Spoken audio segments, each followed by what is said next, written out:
अस्सलाम वालेकुम dear students, आज हम आपके साथ मौजूद हैं क्लास 8 के लेक्चर नंबर 24 के साथ, जिसमें हम आपको स्क्वायर रूट फाइंड करना बता रहे हैं bye division method. Last lecture में मैंने आपको स्क्वायर रूट फाइंड करने का तरीका बताया था बाय प्राइम फैक्टराइजेशन। आज हम बात कर रहे हैं बाय डबलियन मेथड की।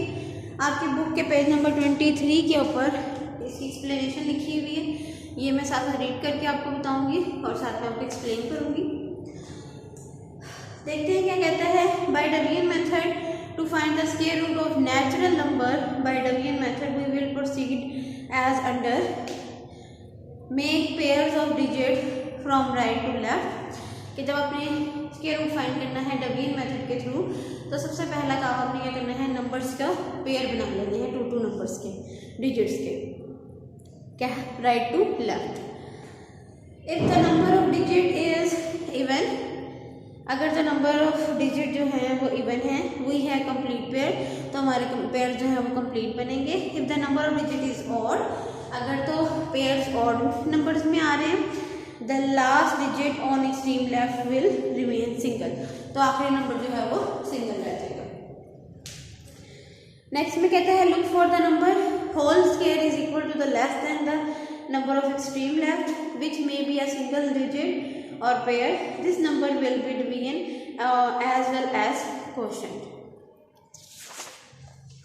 नेक्स्ट पेज 24 के ऊपर कहता है separate the product, bring down the next pair to the right of the remainder, double the quotient and write as divisor as 10th digit. Look for the number whose square will be equal to or less than the dividend. Write the number with the right side of the quotients as well as divisor at unit place. ठीक है, ये तो उसने आपको explanation दी है जो कि आप बुक से देखेंगे। मैं आप इसको एक्सप्लेन करती हूँ एग्जाम्पल के थ्रू, तो आपको मज़ीद समझ आएगी कि वो क्या कहना चाह रहा है। एक एग्जाम्पल ले लेते हैं। स्क्वायर रूट फाइंड करना है डबलियन मेथड के थ्रू एक किस नंबर का, 625।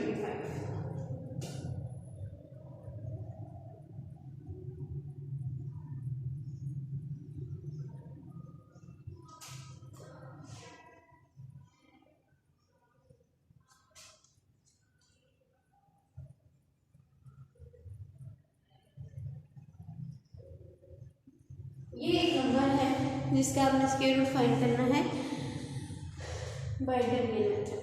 ठीक है, सबसे पहले लिखने का तरीका यूं करके आपने टाइप करना, आपने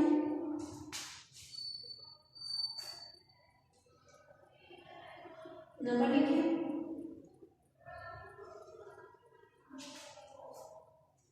इसके बाद आपको कहा गया, उसने कहा पेयर्स बनाए लेफ्ट टू राइट, ये 2 डिजिट्स का पेयर, अब 3 ही डिजिट्स थे, इनमें से एक 2 का एक पेयर बन गया, अब एक रह गया वो अकेला।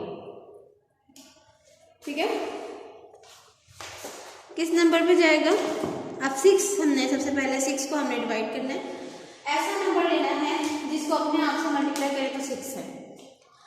क्या कहने का मतलब है कि एक ऐसा नंबर लें जिसको अपने ही आप से मल्टीप्लाई करें तो 6 है। 1 1 सा 1, 2 2 सा 4, 3 3 सा 9।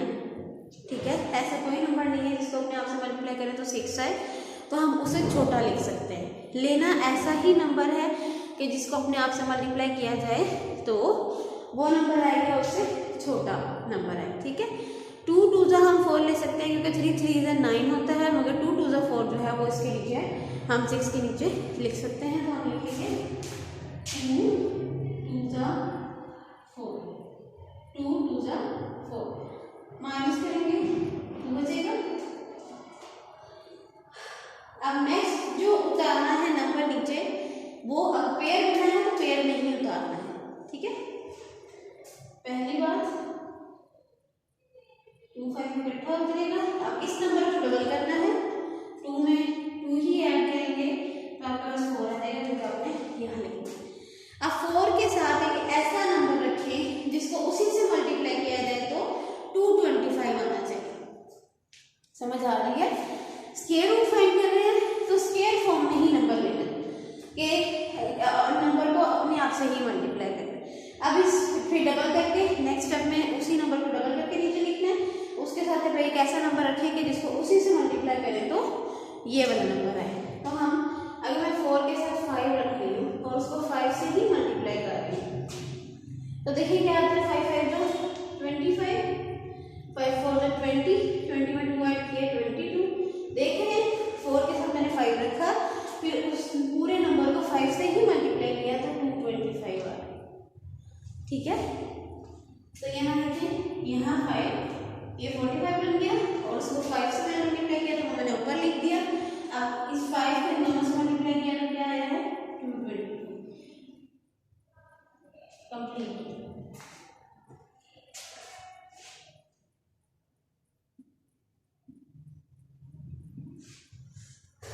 ठीक हो गया, इतना सा कॉन्सेप्ट है। होप सब मजीद इसकी प्रैक्टिस करते जाएंगे तो आपको समझ आती जाएगी। ये मैंने आपको एग्जाम्पल में से क्वेश्चन कराया। इंशाल्लाह फिर मिलेंगे नेक्स्ट लेक्चर में। अल्लाह हाफिज़।